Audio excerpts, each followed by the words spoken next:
момента се разхождаме в едно много интересно място, известно още като Потопената църква от село Жребчево, за която Вал ще ви разкаже малко подробности.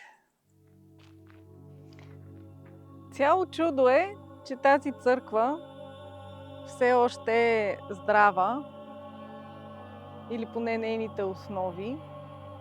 Тя е построена през 1895 година и жителите на селото са имали заповед през 1965 да я съборят. Свещеникът се е застъпил и е стоял тук до края, за да не бъде разрушена тази църква, тъй като е последвало заливане и създаване на язовир Жребчево. Това е свещеник Драган, който е опазил мястото, а той е кръстено на свети Иван Рилски, чудотворец.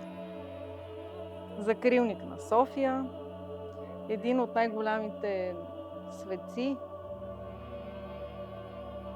Дори на мен е един от най-любимите и се прекланям пред това, което е извършил.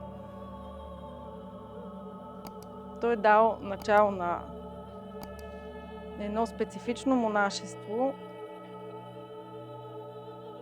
и в негова чест е направен Рилският манастир. Ето тук може да видите Тайната вечеря, Свети Иван Рилски. Тук е изключително топло и предполагам, че от слънцето се е разцепила плочата, но той продължава да защитава мястото. Впоследствие отново се извършват тук литургии. Може да проверите кога да дойдете на света литургия.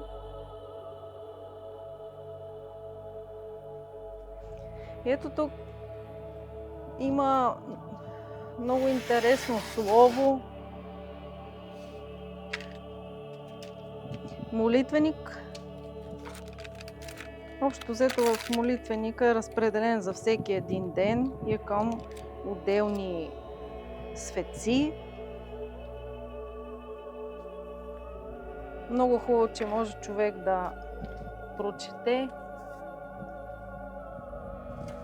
и на спокойствие да разгледа тези реликви.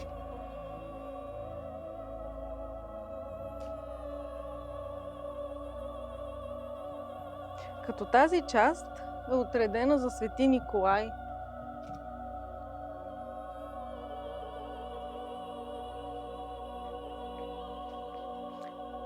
Тази на Свети Архангел Михаил, както и на Богородица Исус Христос.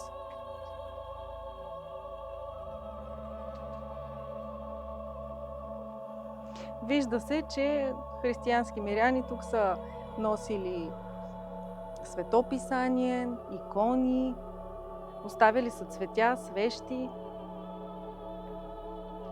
Има и стотинки. Всичко това е за здраве, за благоденствие, за мир на душите на християните. Много е интересно тук. Харесва ми. Чувствам се спокойно, жизнерадостно. Много хубаво, че е запазено мястото и посетете го задължително.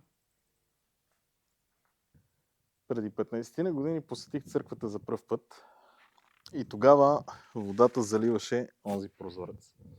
От нея се виждаше само върха и част от тази арка отгоре. Сега в момента нивото на язовира е много ниско, от него не е останало почти нищо. И църквата може да бъде посетена, може да се влезе в нея, както виждаме. Също така се отслужват и литургии.